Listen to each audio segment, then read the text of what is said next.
morning, everyone. Welcome to our Wednesday webinar, Connecting Windchill to ERP. PLM and ERP serve different purposes, but real value is created when they work together. My name is Michael Wimberly, and I will be doing the presentation today on this topic. So the overall agenda is, once again, we're going to go through introductions as far as myself, as well as PDS Vision, discuss the challenge, the business and impact, what good looks like. Are you ready? Integration maturity, and then connection options, and then we'll go through a Q&A. I do want to set the stage for this. This is a discussion, a presentation. There is not an actual demo associated with this, just because, once again, the actual integration of Windchill and ERP looks different for everyone.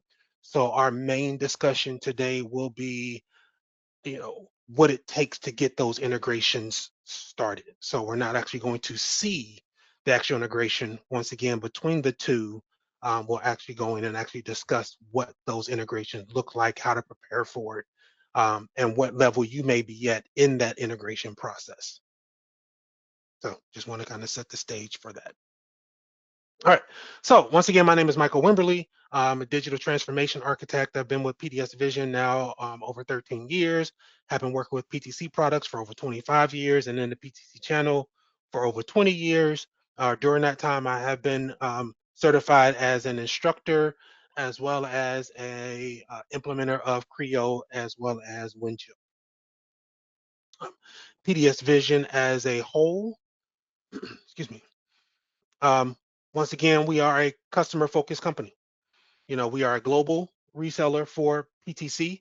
So as you can see on the map, we are in multiple countries around the world. We have been in existence since 2008.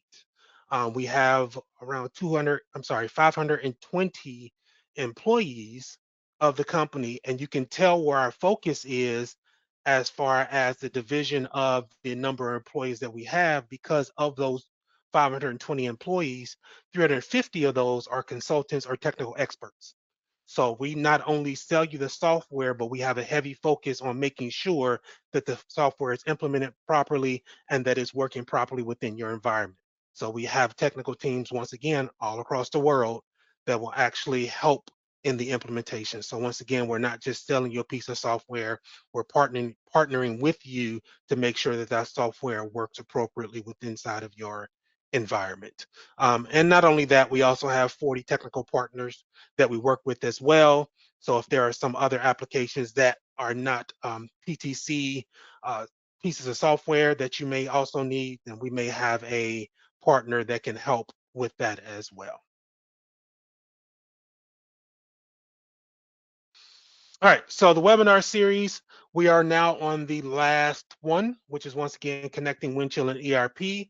I thank you and I appreciate everyone that has been here from the initial webinar on March 18th all the way through this one on today. Once again, I greatly appreciate you all sticking with us through this entire series.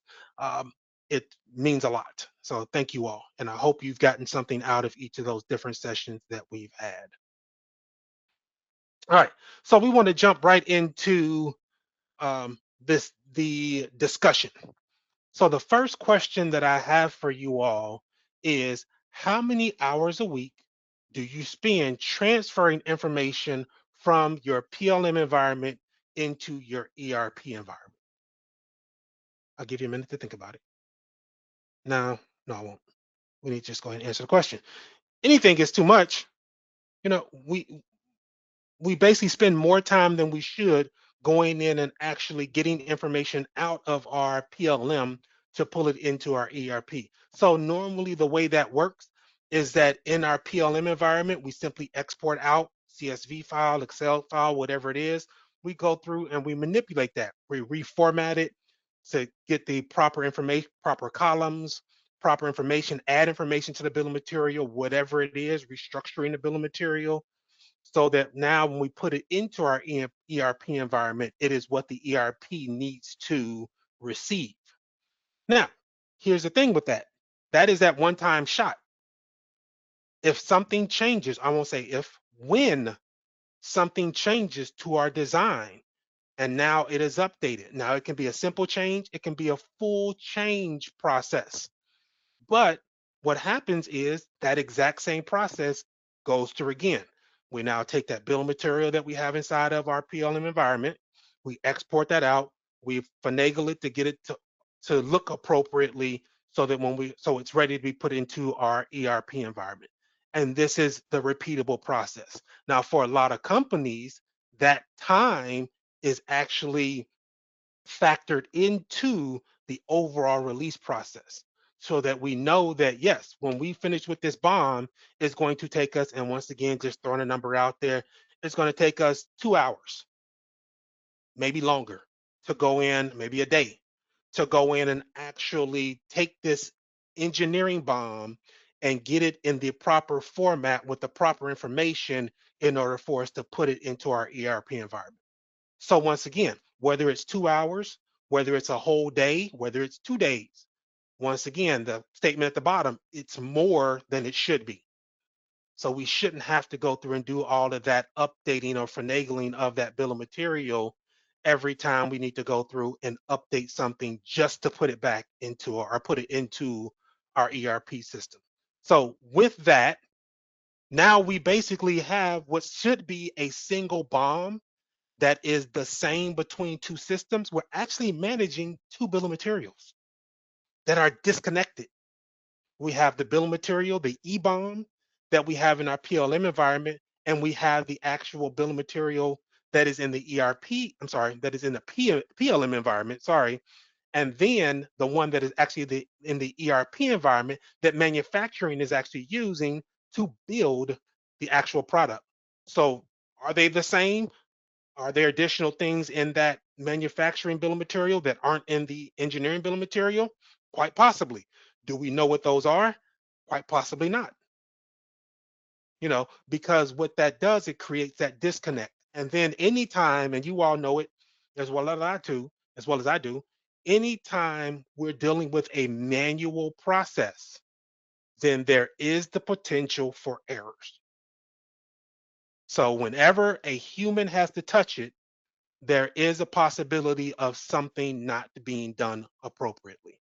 I'm not saying we're all making mistakes, but we know Murphy's Law, if something bad can happen, it will.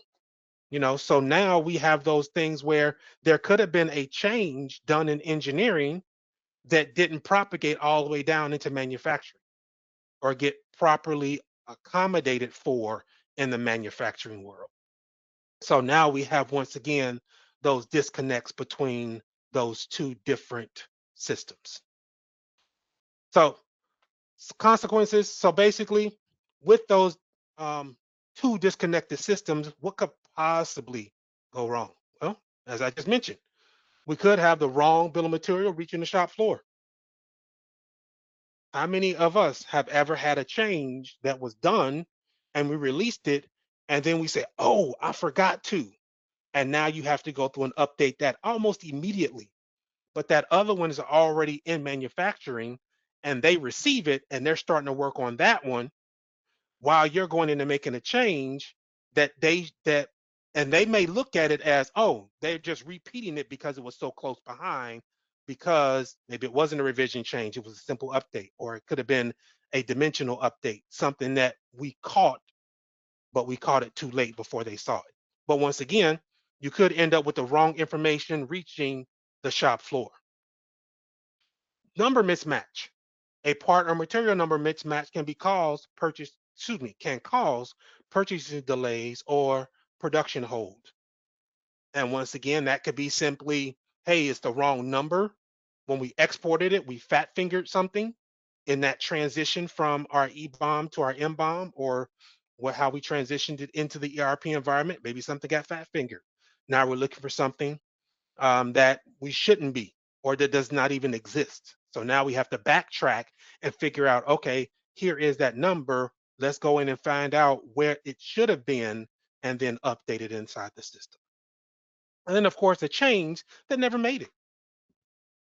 A change is released in the PLM environment, but once again, that information never reaches ERP. Why?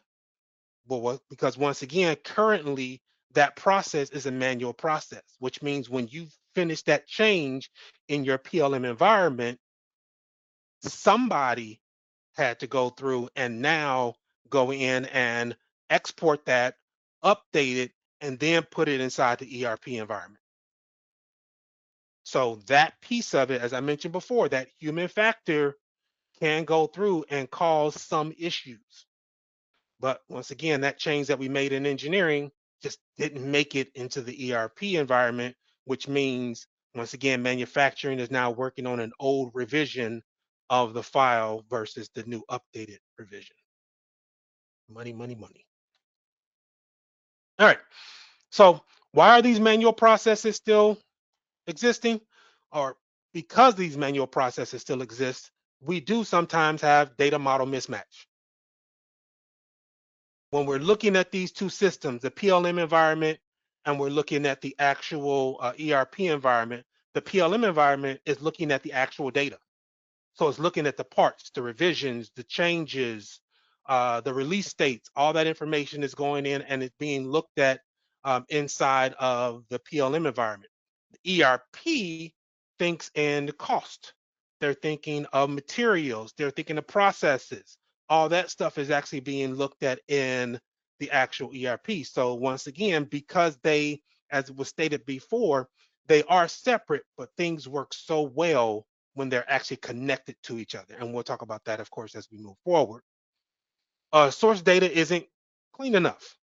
Years of CAD vault usage can result in, of course, inconsistent part numbering, incomplete metadata.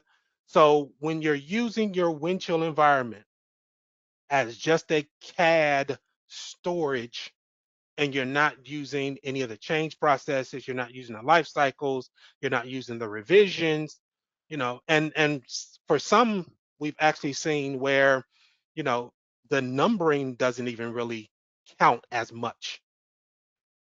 So now what ends up happening is that now we have data that is kind of mishmash with inside the environment. It works just because we know how it works, but it doesn't work well enough to be able to now transition this information from Windchill into your ERP environment.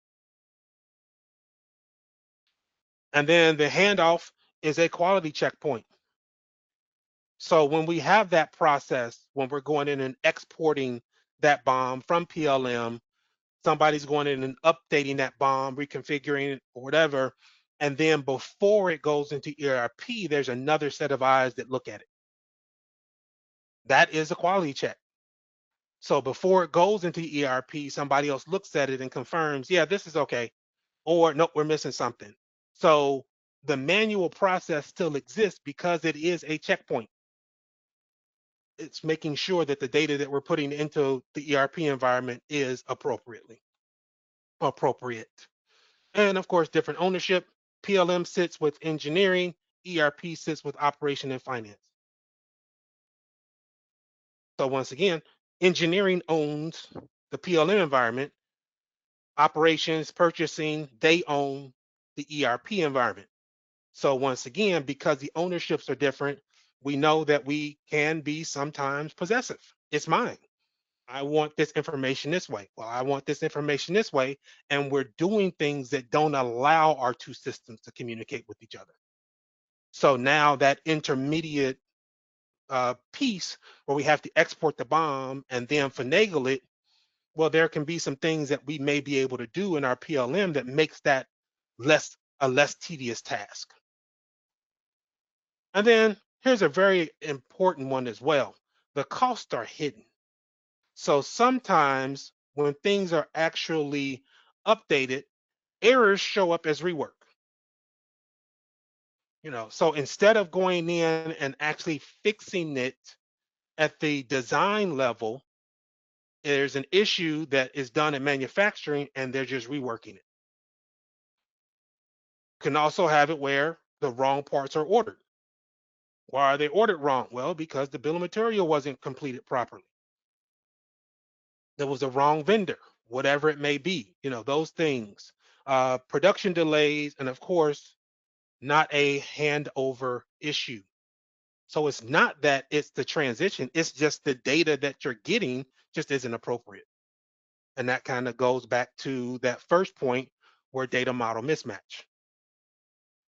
We just don't have the appropriate information in our PLM environment to properly give the information to the ERP environment because we don't initially put that information in there. All right. Now, from a PLM, we talked about all the disjointed pieces of it where there's just not communication between them. But what does a good ERP or design environment look like? Well, it looks like everything communicates. So you have your PLM environment, which is once again is your core data. That's what it goes in and manages. So your CAD data, your engineering bombs, your documents, the revisions, changes, all that stuff, new product introduction information. So all that stuff is inside the PLM environment.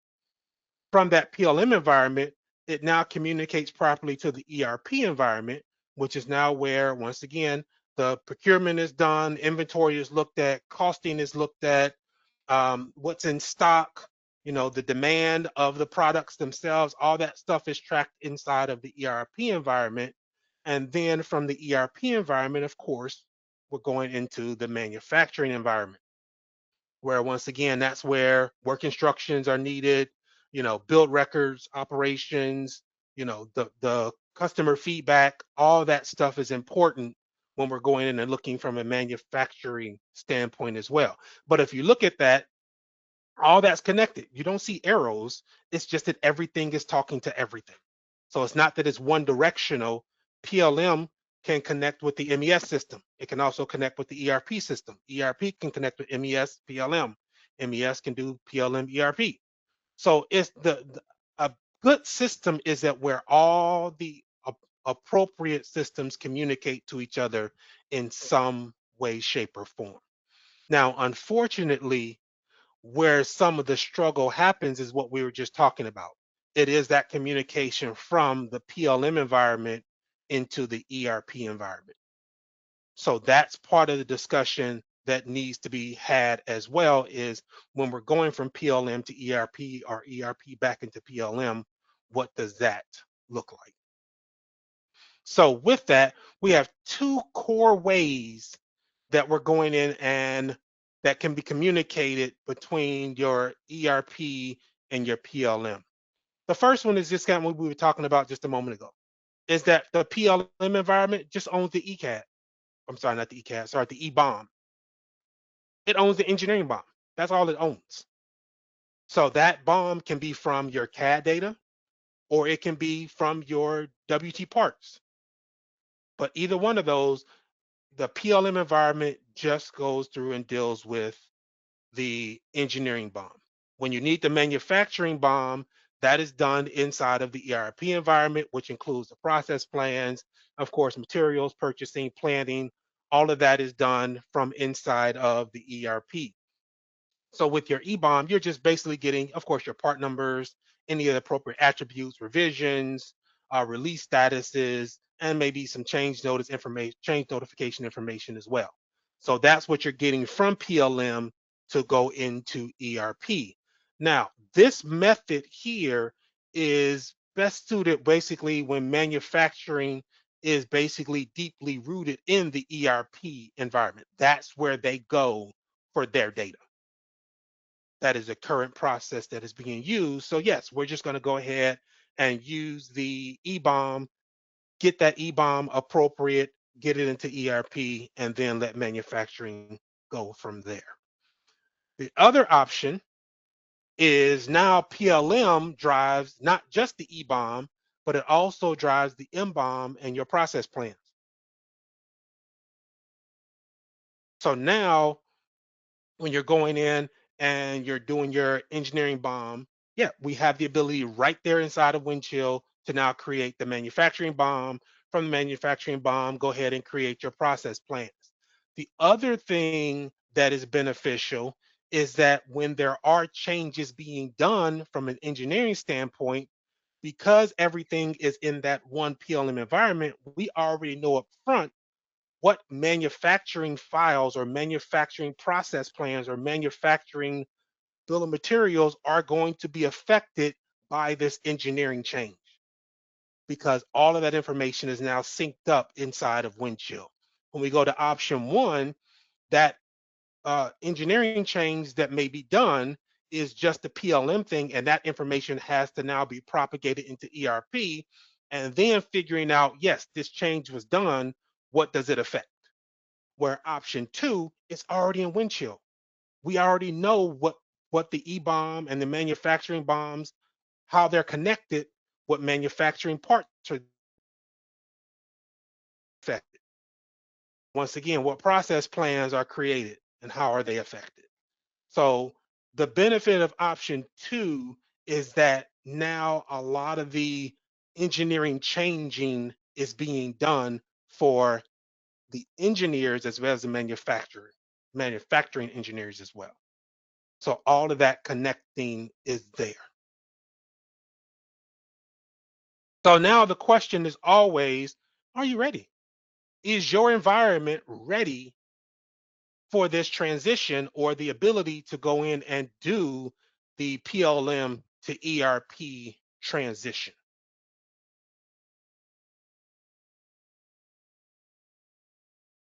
Number one question before we can go anywhere, because what we're doing is getting the bill of material from PLM into ERP. So the very first question that you need to ask is, do you trust the engineering bill of material that you have inside of Windchill? I know, I see you guys. I know we're not on camera. I see you shaking your head. Nope, not completely. There's stuff that's missing. We have to update it all the time. That's okay.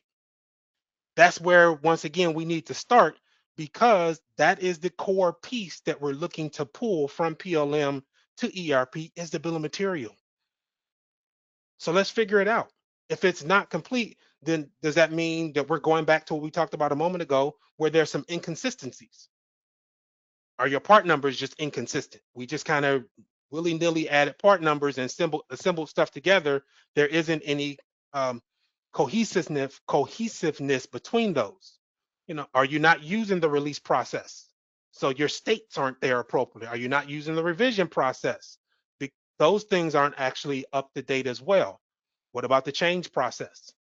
Are you documenting those changes inside of there? So all the information, are we going in and properly documenting the information that we need inside of Windchill so that this bill of material is accurate? So once again, that is the first question, is do we trust that bill of material?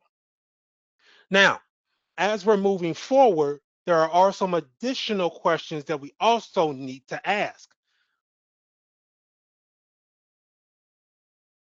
Which system owns which data type? Simply, let's go back to what we just looked at a moment ago. It can just look at bill of material. Which system owns the M-bomb? Which system owns the work instructions? Is that a PLM thing or is that an ERP thing? What information needs to be passed downstream? What information can we put into Windchill that we can propagate into our ERP environment, so that we're not going in and now when we're exporting that bomb, we're now going in and adding 6 additional columns and now filling in information for a bill of material that's 250, and then once again, that can be large, that can be small, depending on your product, but 250 lines with 6 additional columns for each one of them that we now have to fill in. So that when I was just talking about it being 2 hours, yeah, that probably expanded. So what information can we put into Windchill to pass downstream? What events trigger a transfer? When do you need that bill of material executed? Do we need to execute it when it gets released? Do we need to execute it when the change is done? When do we need to go through and actually get that bill of material? Right now, it could be that everything is being done manually. So I don't know, in your workflow process, is that a task? Is there a task in there that says um, export bill of material? Or is there a signal that is sent to manufacturing, purchasing, procurement, whomever, to go into Windchill and pull out the bill of material? Who knows? That's up to you. Who reviews and approves the data before it's released? So we're not talking the engineering design, we're talking the bill of material. So once again, that's that export of that to a CSV file, editing it, and then somebody reviewing it before it's put into ERP. So who basically has to go through and validate that everything is there? How are changes handled after they're released? Which system controls that? Is that an ERP thing where your ECM process or your ECO process is inside of ERP, or is that something that is in Windchill? If it's in ERP, then we can always ask the question, can it be done in Windchill?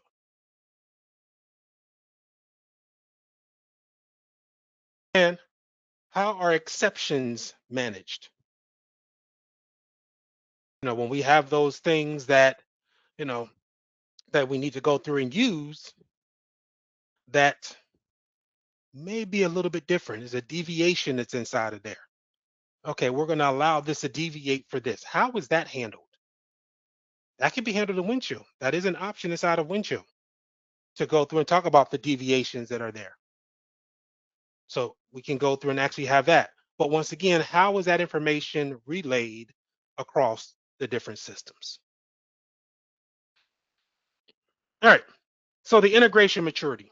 So once we've gone through and had those different discussions, we're still dealing with how do we integrate PLM and ERP. Right now, the default, of course, is manual. Manual means everything is manual. The process that we talked about at the very beginning, that's pretty much what we're doing.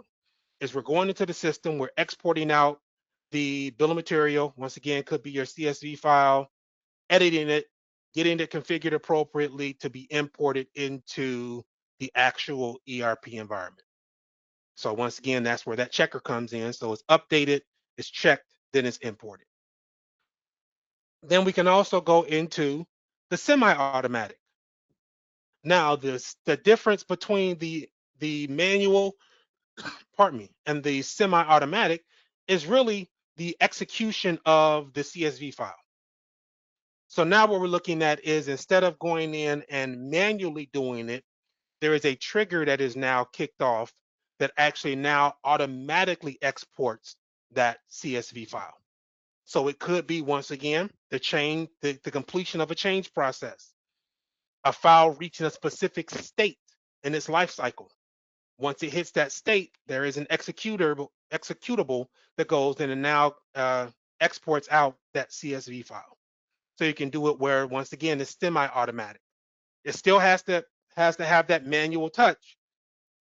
So we're now going in and still updating that CSV file to appropriately get the information into the ERP environment, but the creation of that CSV file is now automated. So it goes into a folder, and now that updated file or that file gets updated from within that folder. But where we want to get to is fully automated. We want to get our hands off of it. We want Windchill and your ERP environment to communicate directly with each other. Now, that is possible. No matter where you're at, we can build to that. But the key is going back to what we just talked about before, who has what? Who owns what? What information are we getting out of Windchill and putting into your ERP environment? To do all of that, we have to make sure that, once again, Windchill has all the appropriate attributes, all the appropriate information, part numbering, revisioning, states, all that information that will map appropriately to those same attributes in your ERP environment. So it's important to make sure that all that is there. So because what we're looking to do now is not have a person physically touch these files. We are looking for Windchill to communicate to your ERP environment without a human interface or interaction, sorry.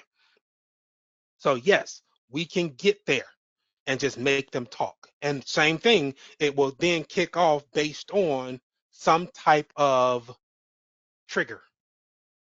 So once again, more than likely it's a release state. Once it gets to, let's say, production or released, production release, whatever we go through and name it. Once it hits that, it now goes in and sends off a trigger to go through and send or start communicating with your ERP environment.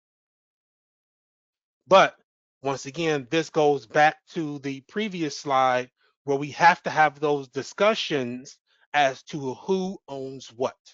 Now, we're not trying to have arguments about it. We're just trying to have logical conversations as to what makes sense for which group to own. We know that the engineering is going to own the engineering bill of materials, so that's PLM. From a manufacturing standpoint, where does it make sense for that to be driven? Do we want that communication or that connection inside of Windchill, or do you still want that driven inside of the ERP environment? Now, how to connect? Really, it's really simple. Well, I should say simple as far as what you can do. You always can export an XML file, but that XML file is just the beginning.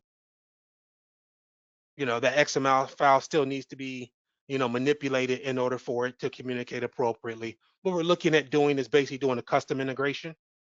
And basically to do that, you're going to use some type of a middleware that will communicate or create the connections between Windchill and your ERP environment. So we're just looking for some type of middleware to go through and use to go in and connect those two pieces together. That's it. And once again, based on the information that we want to share, we just simply tell the middleware to go through and now pull this from here and push it over there. Now, that's one directional. You can have it bi-directional. So are you telling it to also push information from your ERP back into Windchill? That's possible as well. So you can have them where they're actually sharing data back and forth with each other. But yeah, this is the last stage. This is the automated piece of it. What we're looking at initially is really, for some, is just starting with bill of material.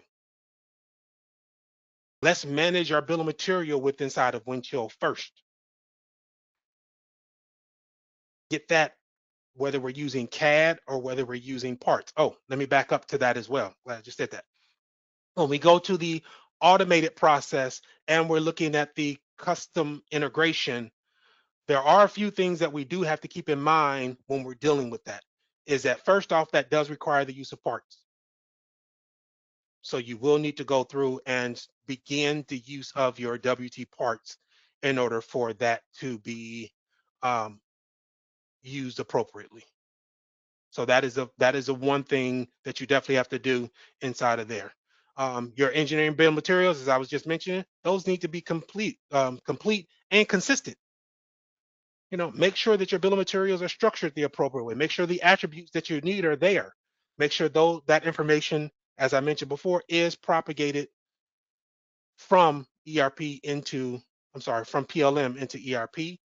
Once again, life cycles and change processes. Yeah, let's use that inside of Windchill. Let's not have that discussion. Let's use it.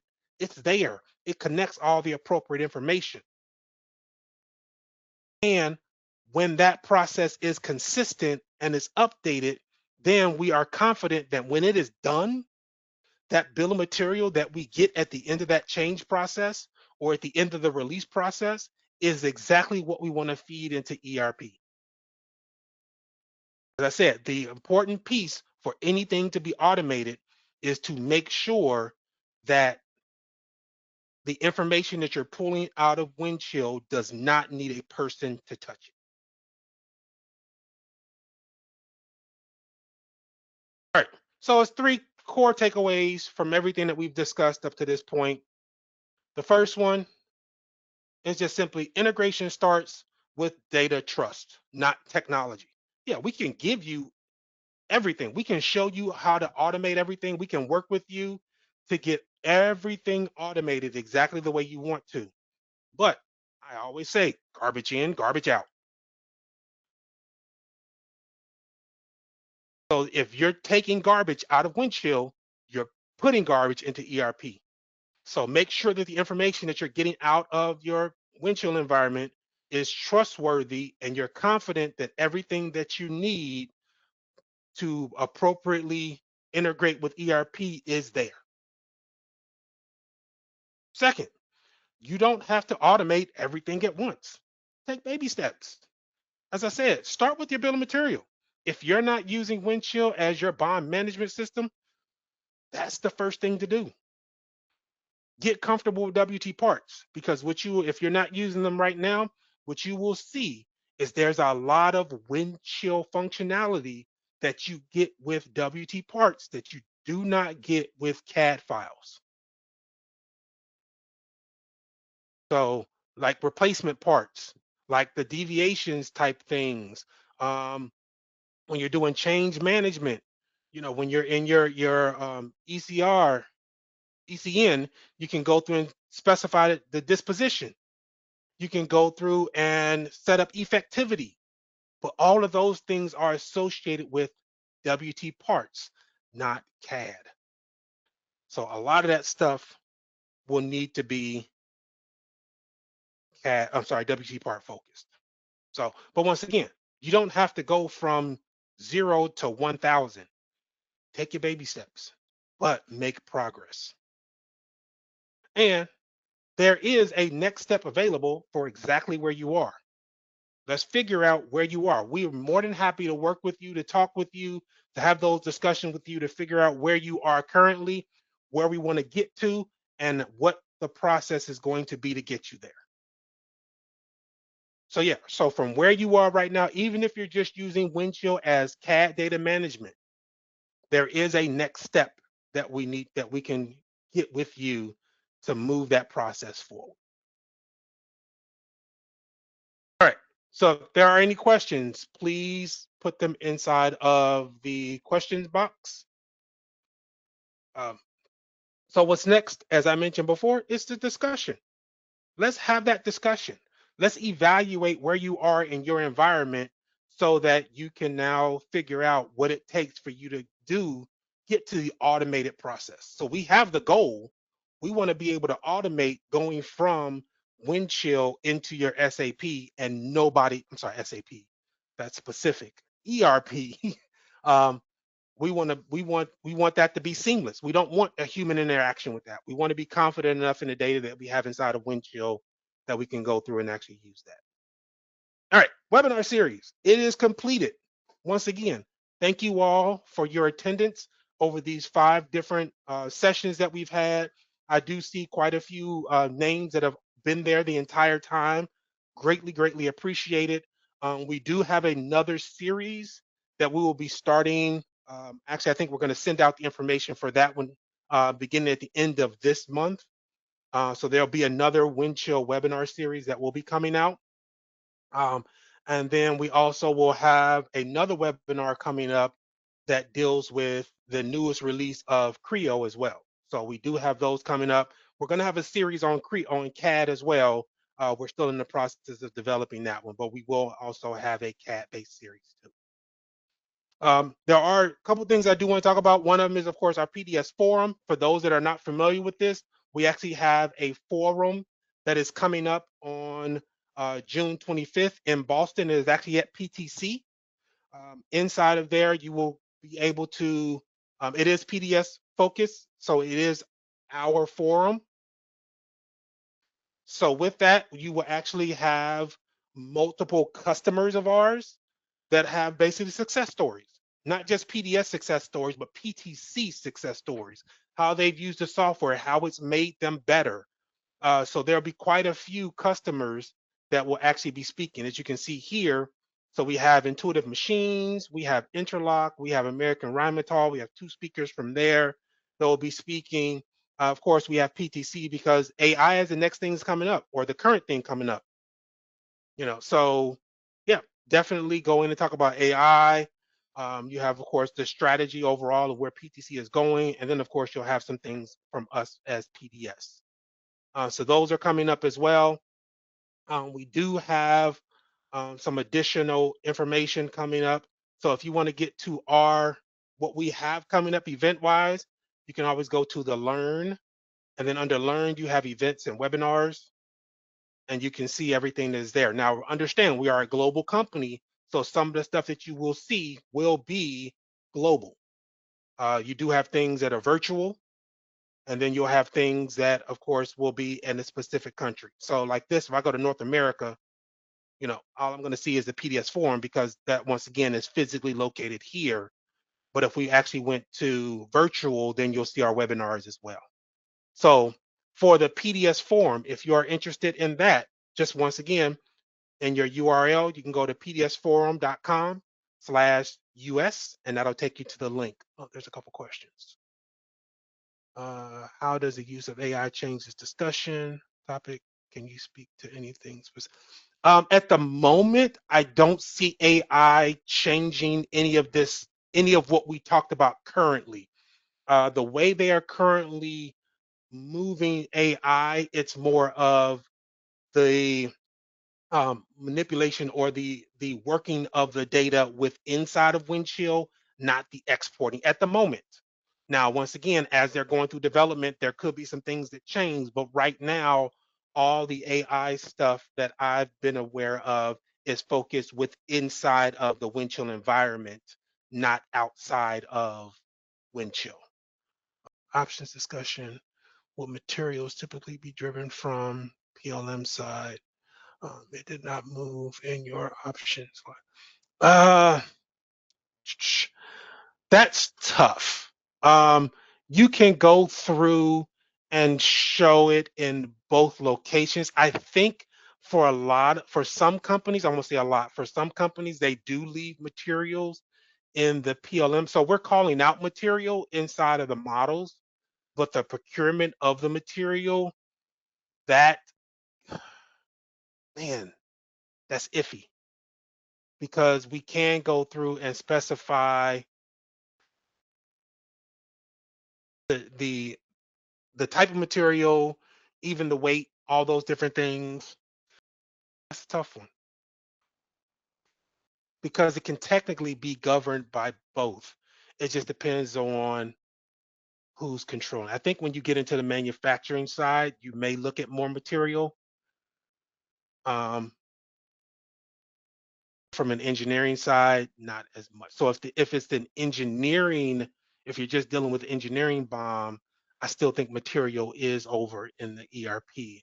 I think when you're dealing with manufacturing, then it has the ability to move forward, but I think it also depends on how things are configured within the ERP environment. But once again, this PDS form, yes, it's going to be a great time. It is just one day. If you're interested or have more interest in it, definitely reach out to me. I'll be more than happy to connect you with, your sales regional person. They can go through and help you move forward. But yeah, for any of this, yeah, please reach out. If you have questions on anything, please reach out to me directly. Um, I would appreciate it. If you have questions on anything, reach out. And once again, look for additional stuff moving forward. So there, as I said, there will be more webinars coming forward, more series coming forward. So everybody that's on here will get notified of that information so you can register for each one of them. But yeah, feel free to reach out for anything that you guys have. And once again, I truly, truly thank you all for sticking around for all of the different webinars that we've had in this series. Those that may have picked up the last ones, you can still get to the previous ones as well. So those are still there too. So thank you all and enjoy the rest of your day.